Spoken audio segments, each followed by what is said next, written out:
રાજ્યના તાપમાનમાં 2 થી 3 ડિગ્રીનો થશે વધારો। હવામાન વિભાગની આગાહી મુજબ આજથી ગુજરાતમાં ગરમીમાં વધારો થશે। રાજ્યના અનેક વિસ્તારોમાં તાપમાનમાં 2 થી 3 ડિગ્રી સુધીનો વધારો નોંધાશે। હવે વરસાદની શક્યતાઓ નહીવત છે।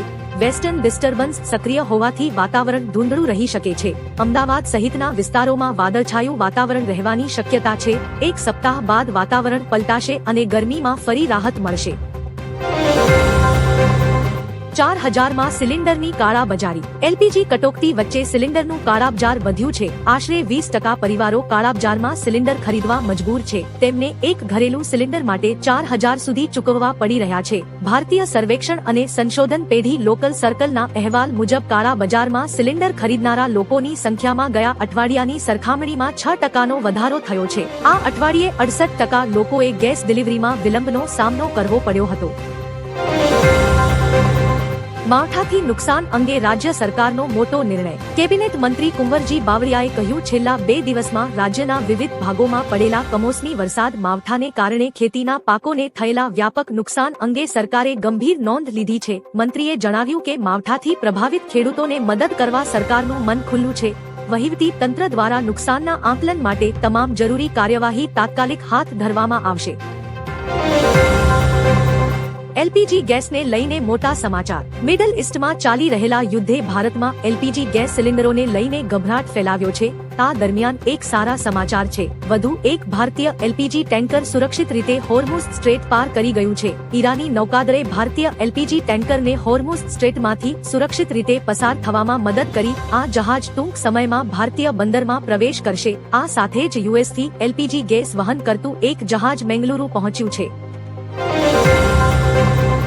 યુદ્ધ વિરામ માટે ઈરાનના રાષ્ટ્રપતિની આકરી શરતો। શનિવારે પ્રધાનમંત્રી મોદી અને ઈરાનના રાષ્ટ્રપતિ પેઝેશ્કિયાન વચ્ચે ટેલિફોનિક વાતચીત થઈ હતી। આ દરમિયાન પીએમ મોદીએ ઈરાનના મુખ્ય માળખા પર થયેલા હુમલાની સખત નિંદા કરી હતી। ઈરાન દૂતાવાસ મુજબ રાષ્ટ્રપતિ પેઝેશ્કિયાને યુદ્ધ સમાપ્ત કરવા માટે મહત્વની શરતો મૂકી છે। તેમણે માંગ કરી છે કે અમેરિકા અને ઇઝરાયેલ તેમની આક્રમકતા બંધ કરે અને ખાતરી આપે કે આ ભૂલ ફરી ક્યારેય થશે નહીં। ભારત અમેરિકાથી એલપીજી આયાત કરશે। ભારતે અમેરિકાથી એલપીજીની આયાત ફરી શરૂ કરી દીધી છે। ટેક્સાસથી એલપીજી કાર્ગો જહાજ પિક્સિક પાયોનીરની પહેલી બેચ મેંગલોર બંદર પર આવી ગઈ છે। આનાથી ધીમે ધીમે એલપીજીની અછત દૂર થવાની અપેક્ષા છે। ભારતે એ પણ અહેવાલ આપ્યો છે કે હોર્મુઝ સ્ટ્રેટમાં ફસાયેલા 22 ભારતીય જહાજો અને 611 ભારતીયો સુરક્ષિત છે। યુદ્ધમાં વધુ એક દેશની એન્ટ્રી। અમેરિકા ઈરાન વચ્ચે ચાલી રહેલા યુદ્ધમાં હવે નવા દેશે એન્ટ્રી લીધી છે। યુદ્ધ વચ્ચે ઈરાન નજીક અરબ સાગરમાં બ્રિટેને સબમરીન HMS એન્સોન તૈનાત કરી છે। આ સબમરીન માત્ર એક સૈન્ય તૈનાતી જ નહીં પણ એક સ્પષ્ટ સંકેત છે કે જો યુદ્ધ વધુ વધશે તો યુકે પણ યુદ્ધમાં ભાગ લેશે। રિપોર્ટ અનુસાર SMS એન્સોન હાલમાં ઉત્તરી અરબ સાગરમાં તૈનાત કરવામાં આવી છે। 2047 સુધી ભારત સમૃદ્ધ રાષ્ટ્ર બની શકે। વોશિંગ્ટન એક્ઝામિનરના અહેવાલ મુજબ વિશ્વ હવે ભારતને એક ઉભરતી આર્થિક મહાશક્તિ તરીકે જોઈ રહ્યું છે। વર્ષ 2003 થી ભારતનો સરેરાશ વાર્ષિક વિકાસ દર 7% થી વધુ રહ્યો છે। જો આ આર્થિક ગતિ આગામી 20 સુધી જળવાઈ રહેશે તો ભારત ઉચ્ચ આવક ધરાવતી શ્રેણીમાં પ્રવેશી જશે।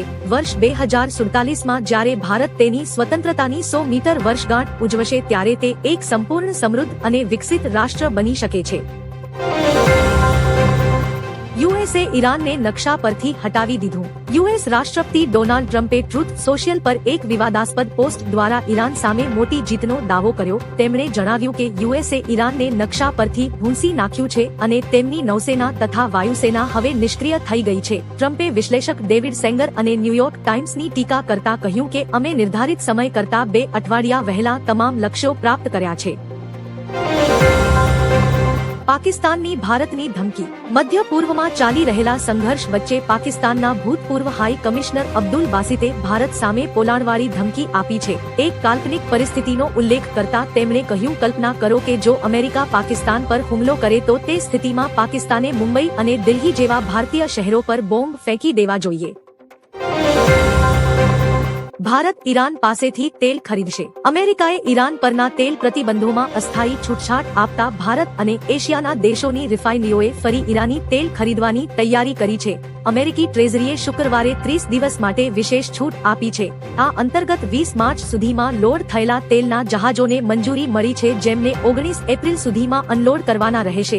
આ નિર્ણયથી આંતરરાષ્ટ્રીય બજારમાં તેલના પુરવઠામાં વધારો થશે. ઈરાનની મિસાઇલ ફેક્ટરી તબાહ. અમેરિકાએ દાવો કર્યો છે કે તેણે આ મહિનાની શરૂઆતમાં ઈરાનની એક મિસાઇલ ફેક્ટરીને તબાહ કરી દીધી છે. યુએસ સેન્ટ્રલ કમાન્ડ અનુસાર આ સ્થળ એ બર્જમાલી મિસાઇલ એસેમ્બલી ફેસિલિટી છે, જે તેહરાનના દક્ષિણ પૂર્વમાં પહાડી વિસ્તારમાં આવેલી છે. અહીં નાની અને મધ્યમ અંતરની બેલિસ્ટિક મિસાઇલો બનાવવામાં આવી રહી હતી. અમેરિકાએ હુમલા પહેલા અને પછીની સેટેલાઇટ તસવીરો જાહેર કરી છે. યુદ્ધ જો કોઈ રોકાવી શકે તો તે ભારત છે. નાગપુરમાં વિશ્વ હિન્દુ પરિષદના કાર્યાલયના શિલાન્યાસ પ્રસંગે આરએસએસ પ્રમુખ મોહન ભાગવતે જણાવ્યું કે ઈરાન ઇઝરાયેલ યુદ્ધ રોકવાની ક્ષમતા માત્ર ભારત પાસે છે.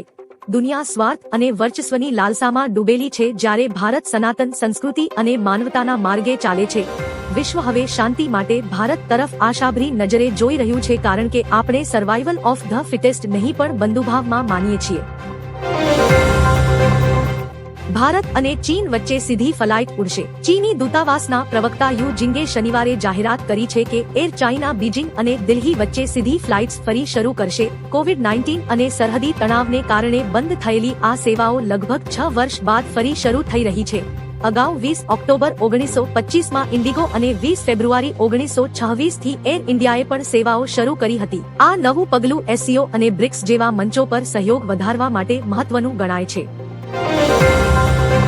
રાજ્યમાં હજુ માવઠું થઈ શકે. હવામાન વિભાગે આગામી દિવસો માટે તાત્કાલિક વેધર બુલેટિન જાહેર કર્યું છે. ઉત્તર ગુજરાતમાં અચાનક વાતાવરણ પલટાતા ખેડૂતો અને સ્થાનિક રહીશોમાં ચિંતા વ્યાપી છે. હવામાન વિભાગની આગાહી મુજબ આગામી થોડા દિવસોમાં ઉત્તર ગુજરાતના વિવિધ જિલ્લાઓમાં હળવા વરસાદી ઝાપટા પડી શકે છે. મુખ્યત્વે બનાસકાંઠા, સાબરકાંઠા અને અરવલ્લી જિલ્લાઓમાં વરસાદી માહોલ જોવા મળશે. કચ્છ અને મહીસાગર જિલ્લામાં પણ હળવા વરસાદની શક્યતા છે. એલપીજીને લઈ સારા સમાચાર. યુદ્ધના તણાવ વચ્ચે હોર્મુઝની ખાડીમાં ફસાયેલા ભારતના 22 જહાજો પૈકી 2 મહત્વના એલપીજી ટેન્કરો પાઇન ગેસ અને જગ વસંત શનિવારે રવાના થશે. વિશ્વનો 20% તેલ પુરવઠો આ માર્ગે પસાર થાય છે, જે ઈરાનની ધમકી બાદ બંધ જેવો હતો. ભારતીય ઘરો સુધી રસોઈ ગેસ પહોંચાડવા આ જહાજોનું નીકળવું અત્યંત જરૂરી હતું. હવે નૌસેનાની દેખરેખ હેઠળ આ ટેન્કરો સુરક્ષિત રીતે ભારત આવવા રવાના થશે. અમેરિકા પર ઈરાનનો સૌથી મોટો હુમલો. મિડલ ઈસ્ટમાં ચાલી રહેલા સંઘર્ષને 21 દિવસ પૂર્ણ થયા છે, પરંતુ સ્થિતિ વધુ વણસી રહી છે.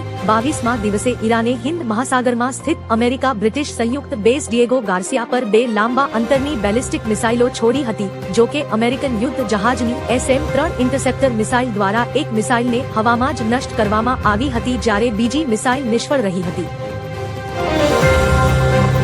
ગૌ રક્ષક ફરસા વાલે બાબાની ક્રૂર હત્યા. ઉત્તર પ્રદેશના મથુરામાં ગૌ રક્ષક ચંદ્રશેખર ઉર્ફે ફરસા વાલે બાબાની ગાય તસ્કરો દ્વારા નિર્મમ હત્યા કરવામાં આવી છે.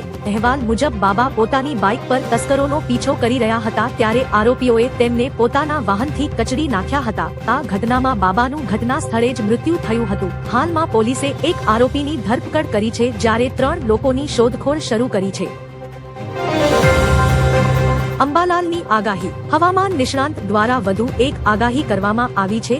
અંબાલાલ પટેલે આગામી 25 થી 28 માર્ચ દરમિયાન વાદળછાયું વાતાવરણની આગાહી કરી છે. રાજ્યમાં પડેલા વરસાદે તારાજી સર્જી છે. ભારે વરસાદના પગલે ઉભેલો પાક જમીનદોસ્ત થઈ ગયો છે, જેથી ખેડૂતોને ભારે નુકસાનની ભીતિ સેવાઈ રહી છે. ભર ઉનાળે વરસાદ થતા બેવડી ઋતુનો અનુભવ થઈ રહ્યો છે, જેને લઈને રાજ્યમાં રોગચાળો વકર્યો છે. ઈરાનના નતાન્ઝ ન્યુક્લિયર પ્લાન્ટ પર હુમલો.